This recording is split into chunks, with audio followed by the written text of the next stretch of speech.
তো আল্লাহর ইবাদত সংশ্লিষ্ট যা আছে তার মধ্যে প্রথম হিসাব কোনটার নেওয়া হবে? সালাতের। আর মানুষের হক সংশ্লিষ্ট যেগুলো বিচার কোর্ট বসবে, আল্লাহ হবে বিচারক, মানুষের বিরুদ্ধে কেস দায়ের হবে, আর এক মানুষ কেস দায়ের করবে। আল্লাহ যখন হিসাব নেবে তখন তো কেস আল্লাহ দায়ের করবে যে সালাত কেন পড়েনি, না কোনো মানুষ কেস দায়ের করবে? কোনো মানুষ কেস দায়ের করবে না যে কেন সালাত পড়েনি। এটা তো মানুষের সাথে সম্পৃক্ত নয়, এটা তো আল্লাহর সাথে সম্পৃক্ত। আল্লাহ বলবে কেন সিয়াম রাখুনি, আল্লাহ বলবে কেন গান শুনতে, এগুলো হচ্ছে আল্লাহ সুবহানাহু ওয়া তাআলার সাথে সম্পৃক্ত, এগুলোর বিচার আল্লাহ করবেন, এগুলো হচ্ছে হিসাব। আর আরেক জায়গায় আল্লাহ হবেন বিচারক, হাজার হাজার মানুষ আসবে কেস নিয়ে আল্লাহর দরবারে, আল্লাহ আজকে ফায়সালা করে দেন। তো এই যে মানুষ কেস নিয়ে আসবে, এগুলোর মধ্যে কোন কেসটা প্রথমে নেওয়া হবে? হত্যার কেস সর্বপ্রথম নেওয়া হবে। আগে হত্যার বিচার হবে কিয়ামতের মাঠে, কে কাকে হত্যা করেছে। আর কেসটা কেমন হবে? যে নিহত, হাদিসে এসেছে যে নিহত, সে হত্যাকারীর ঘাড় ধরে আল্লাহর দরবারে নিয়ে যাবে। কেন? হত্যা করার সময় সে তো জানতো যে আমাকে হত্যা করতেছে, না জানতো না? জানতো। এই জন্য নিহত ব্যক্তি হত্যাকারীর ঘাড় ধরে টানতে টানতে আল্লাহর দরবারে নিয়ে যাবে। হত্যার বিচার দিয়ে বিচারের মাঠে মানুষজনের কেস কোর্ট কাচারি শুরু হবে। সেই দিন টাকা দিয়ে পার পাওয়া যাবে না, ফোন কল ক্ষমতা দিয়ে পার পাওয়া যাবে না, দাপট দিয়ে পার পাওয়া যাবে না। সেই দিন বিচার হবেই হবে, যেদিন আল্লাহ বলবে আইনাল জব্বারুন আইনাল মুতাকাব্বিরুন, কোথায় দুনিয়ার অহংকারীরা, কোথায় দুনিয়ার দাপটধারী ব্যক্তিরা? আমি হচ্ছি মালিকুল আমলাক, সকল রাজার রাজা, আমি হচ্ছি সকল বিচারকের বিচারপতি। আজকে আমি বিচার করব, কারো বলার কিছু থাকবে না। যার বিরুদ্ধে কেস নিয়ে আসা হবে তাদের হাত বাঁধা থাকবে পিছন থেকে। ইন্দিরা গান্ধী হলেও হাত বাঁধা থাকবে, নরেন্দ্র মোদী হলেও হাত বাঁধা থাকবে। সম্মানিত উপস্থিতি, আমরা আলোচনা করছিলাম মুসলমানের রক্তের যখন এত মূল্য, তাহলে কি এমন অপরাধ হতে পারে যে অপরাধে মুসলমানকে হত্যা করতে বলা হবে? অবশ্যই অপরাধগুলো অনেক কঠিন, তাই নয় কি? অবশ্য। তো আল্লাহ বলতেছে তিনটে অপরাধ আছে, এই তিনটে অপরাধে যেই মুমিনের রক্তের এত মূল্য, সেই মুমিনকে হত্যা করা যাবে। এক, যে অন্য আরেকজন মুমিন মুসলিমকে অন্যায়ভাবে হত্যা করেছে, এটা অনেক বড় অপরাধ, তাকেও হত্যা করা যাবে। দুই, যে বিবাহিত অবস্থায় জেনা করেছে। তিন, মুফারিকুল জামাআহ, যে জামাত ছেড়ে দিয়েছে। জামাত ছেড়ে দেওয়া মানে কি? জামাত ছেড়ে দেওয়া মানে কি? দল ছেড়ে দেওয়া?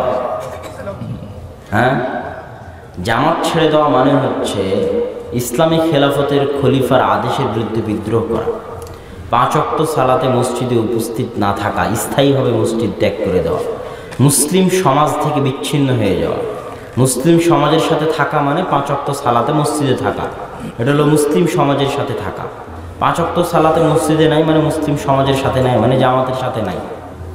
ঠিক ইসলামী রাষ্ট্র, মুসলিম রাষ্ট্র, ইসলামী খেলাফা, মুসলমানদের খেলাফা, সেটার বিরুদ্ধে অস্ত্র ধারণ করা, অস্ত্র উত্তোলন করা, বিদ্রোহ করা, যেমন সিরিয়াতে হচ্ছে, ইয়েমেনে হচ্ছে, যে মুসলমানরাই মুসলমান নেতাদের বিরুদ্ধে, যদিও তারা ভালো রাষ্ট্র চালায় না, তাদের বিরুদ্ধে অস্ত্র উত্তোলন করে তাদের বিরুদ্ধে বিদ্রোহ করতেছে। এরা হচ্ছে জামাত থেকে বের হয়ে গেছে, এদেরকে হত্যা করা যাবে। এটাই হচ্ছে মুফারিকুল জামাআহ। এখন আপনাদের সামনে আমাদের আলোচ্য বিষয় হচ্ছে এই যাদেরকে হত্যা করা যাবে, মুসলমান হওয়ার পরও, মুমিন হওয়ার পরও, তাদেরকে কিভাবে হত্যা করতে হবে। কথার কথা, কেউ আমাকে হত্যা করে দিল, একজন ব্যক্তি, তাকে বাংলাদেশের আইনে হত্যা করা হবে। তো হত্যাটা কিভাবে করা হবে? ফাঁসি দিয়ে, শুলি দিয়ে, তরবারি দিয়ে, কিভাবে? যেভাবেই হত্যা করা হোক, ইসলামের নিয়ম হচ্ছে হত্যাটা যেন সহজ হয়, নিষ্ঠুর ও নির্দয় না হয়। যদি তরবারি দিয়ে হত্যা করো, তাহলে এমন তরবারি দিয়ে হত্যা করো যেটা অনেক ধারালো, একবারেই অতি দ্রুত মারা যাবে, মাথা থেকে দেহ বিচ্ছিন্ন হয়ে যাবে, দ্রুত মারা যাবে। যদি ফাঁসি দিতে চাও, তো ফাঁসির দড়ি এত উন্নত মানের দড়ি দাও যেন দ্রুত মারা যায়, কষ্ট কম হয়। দড়ি এত ধারালো, এত চিকন, এত সরু, এত পাওয়ারফুল হবে যেন দ্রুত গলায় ফাঁস লেগে মারা যায়, কষ্ট যেন কম হবে। কিন্তু কেউ যদি বিবাহিত অবস্থায় জেনা করে, তাহলে তাকে কিভাবে হত্যা করতে হবে এ কথা ইসলাম বলেছে না বলেনি? এই জায়গাতে ইসলাম এতটা নিষ্ঠুরতা, এতটা নির্দয়তা অবলম্বন করেছে যা ভাষায় প্রকাশ করা হাজারো মানুষের সামনে খোলা মাঠে অর্ধ বুক পর্যন্ত পুঁতে দিয়ে হাত পা বেঁধে মানুষ যেভাবে গণপিটুনি দেয়, সেভাবে এই জেনাকারী ব্যক্তি বা মহিলাকে চারিদিক থেকে ইট, পাথর, পাটকেল, ঢেল নিক্ষেপ করতে থাকবে। একটা ইট গিয়ে মাথায় লাগবে, মাথা ফেটে ঘেলু বেরিয়ে যাবে। একটা ইট গিয়ে দাঁতে লাগবে, দাঁত ফেটে রক্ত বের হয়ে আসবে। একটা ইট গিয়ে নাকে লাগবে, নাক ফেটে যাবে, চোখ নষ্ট হয়ে যাবে। বাপরে মারে করে চিৎকার করতে থাকবে। এইভাবে মারতে মারতে একটা মানুষকে মারতে তাও আধা ঘন্টা 40 মিনিট লাগবে মারা যেতে। তো এত নিষ্ঠুর ও নির্দয়ভাবে কোনো কিছুর বিচার ইসলাম দুনিয়াতে করতে বলেনি, বিবাহিত অবস্থায় জেনা করা ছাড়া। তার মানে কেন? এই জন্য যে বিবাহিত অবস্থায় জেনা করলে পরিবার ধ্বংস হয়ে যাবে, এই জন্য। কথা বুঝতে পারলেন? তাহলে পরিবারের গুরুত্ব ইসলামে বোঝা যায়? কথা বলেন না যে পরিবারকে হেফাজত করার জন্য ইসলাম কত কঠোর আইন দিয়েছে, বুঝতে পারছেন? পরিবারের গুরুত্ব ইসলামে কতখানি। পরিবারের গুরুত্ব ইসলামে এত বেশি যে পরিবার হেফাজত করার জন্য অনেক নিয়ম কানুন ইসলাম দিয়েছে। যেমন ইসলামের একটা নিয়ম হচ্ছে, কোনো মহিলা যদি তালাক হয়ে যায়, তালাক সে মহিলা নিজে দিক আর মহিলার স্বামী দিক। মহিলা নিজে তালাক দিলে সেটাকে বলা হয় খোলা তালাক, নিজে বিচ্ছিন্ন হয়ে গেলে। আর মহিলার স্বামী তালাক দিলে সেটা তালাক।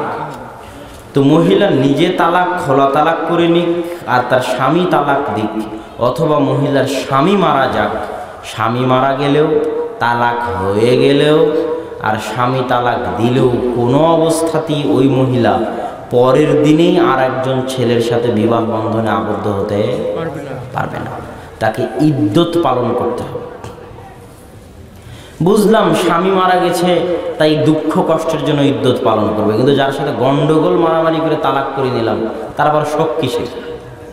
তাই নয় কি? তো তার ক্ষেত্রেও কেন ইদ্যত পালন করতে হবে? কেন আমি বসে থাকবো?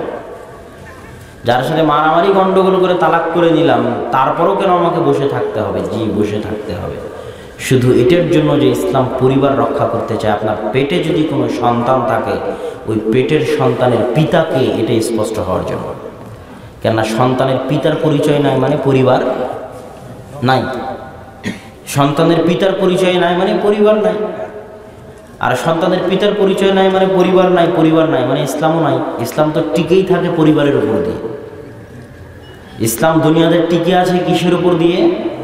পরিবারের উপর দিয়ে।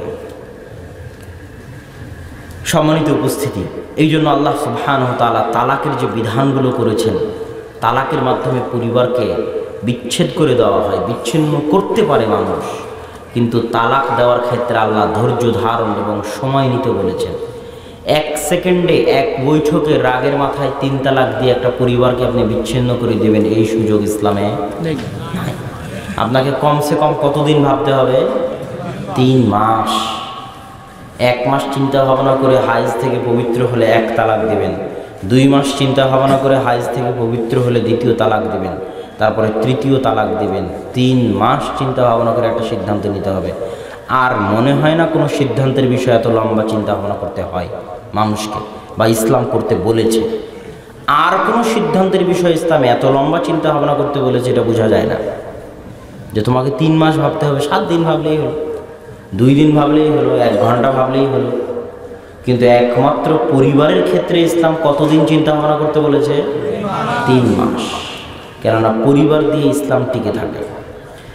তো আমরা আমাদের আলোচনার ভূমিকাতে এতক্ষণ আপনাদের যা বুঝাতে চাইলাম সেটা হচ্ছে যে ইসলামে পরিবারের গুরুত্ব আছে, সীমাহীন এবং অপরিসীম। তো ইসলামে এই পরিবারের গুরুত্ব বুঝার পর এতটুকু আপনাদের সামনে বুঝাতে চাই যে এই পরিবার আমরা কিভাবে ইসলামী পরিবার গঠন করব, কিভাবে একটি আদর্শ পরিবার গঠন করব, কিভাবে একটি আল্লাহর দাসত্ব করা পরিবার গঠন করব। এই পরিবারের শুরুটা হয় বিবাহ দিয়ে। কি দিয়ে? বিবাহ দিয়ে।